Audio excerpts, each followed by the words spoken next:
अध्यक्ष महोदय, अतिशय महत्त्वाच्या विषयाकडे सन्माननीय सदस्य सना मलिक यांनी लक्ष वेधलं आहे. आपल्या सर्वांना कल्पना आहे की एआयचा वापर आता आपण सगळ्याच बाबींमध्ये आपण करतोय आणि आधुनिक तंत्रज्ञानाचा वापर हा अर्थातच जास्तीत जास्त प्रमाणात करून कुठलीही प्रोसिजर सिम्प्लिफाय करणं हा त्याच्यामागचा एक हेतू असतो. परंतु त्याचा नक्कीच गैरवापर देखील होऊ शकतं. ह्या अशा घटना देखील राज्यामध्ये आणि अन्य ठिकाणी आपल्याला होताना दिसत आहेत. एकंदरीत ज्या स्पेसिफिक स्मार्ट ग्लासेसचा सन्माननीय सदस्यांनी इथे उल्लेख केला आहे, मी देखील स्वतः ते पाहिलेलं आहे आणि आपल्याला ह्याच्यामध्ये ह्या ग्लासेसमध्ये एआयचा वापर करून अतिशय सोप्यारित्या व्हिडिओ रेकॉर्डिंग करणं, ऑडिओ रेकॉर्डिंग करणं आणि विशेष म्हणजे हा संपूर्ण डेटा खरं तर प्रायव्हेटली रेकॉर्ड करून हा डेटा देखील तिथे सिक्युअर आहे की नाही ह्याची देखील खात्री नाही.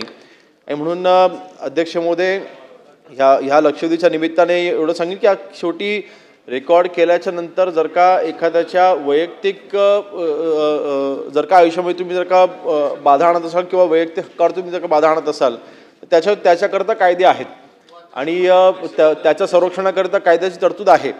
परंतु एआयचा वापर हा कशा पद्धतीने केला पाहिजे आणि कशा पद्धतीने नाही केला पाहिजे ह्याची मला वाटतं कुठेतरी क्लॅरिटी असणं आवश्यक आहे किंवा एआयचा वापरमध्ये किती लिमिटेशन असलं पाहिजे ह्याचं क्लॅरिफिकेशन असणं आवश्यक आहे. आणि जसं सन्माननीय सदस्यांनी सांगितलं आहे की एआयचा उपयोग, ह्या ग्लासेसचा उपयोग आता जर का अंध व्यक्ती असेल आणि त्याने जर का ते चष्मे घातले तर त्याला अतिशय त्याचा चांगला वापर होऊ शकतो आणि त्याला जरी विजन नसतं तरीसुद्धा अप्रत्यक्षपणे त्याला ते विजन मिळू शकतं. तर चांगला उपयोग देखील आहे. परंतु ह्याच्यामध्ये थोडी क्लॅरिटी असणं आवश्यक आहे किंवा ह्याला कायद्याचा आधार असणं हे आवश्यक आहे. म्हणून एआयच्या वापराकरिता एक 2-3 निर्णय हे आपण घेत आहोत. त्याच्यामध्ये एकंदरीत शेवटी ही पॉलिसी किंवा हा निर्णय घेणं हे केंद्र सरकारकडनं देखील अपेक्षित आहे. कायदा फक्त तो आपण तयार करून चालणार नाही.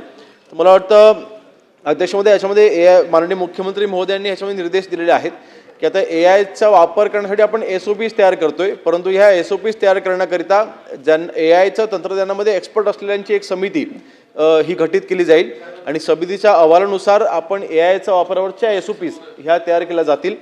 दुसरं 2-3 गोष्टी महत्त्वाच्या सन्माननीय सदस्यांनी इथे मांडलेल्या आहेत. त्याच्यामध्ये पब्लिक स्पेसमध्ये ह्या ग्लासेसचा वापर करून किंवा गव्हर्नमेंट ऑफिसर्स असू द्या किंवा काही संवेदनशील क्षेत्र आहे त्या ठिकाणी अशा ग्लासेसचा जर का वापर झाला तर नक्कीच देशाच्या किंवा राज्याच्या सुरक्षिततेवरती तिकडे ते गदा येऊ शकते. म्हणून त्या अनुषंगाने देखील अशा ठिकाणी जी तिकडे सुरक्षा व्यवस्था आहे ते सुरक्षा व्यवस्था ज्या अधिकाऱ्यांकडे आहे त्यांना याबाबतीत ट्रेन देखील केलं जाईल की अशा पद्धतीचा एआयचा वापर होऊन आपल्या सुरक्षिततेला धोका निर्माण होऊ शकतो. त्याबाबतीत देखील त्यांना आपण ट्रेन देखील आपण तिथे करू.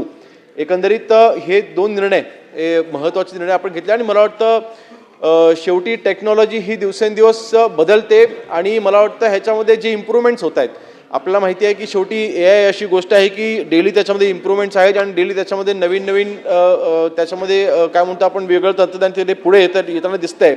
म्हणून पहिल्यांदा ह्याच्या वापरावरती SOPs होणं आवश्यक आहे. त्यासाठी समिती गठीत केली जाईल.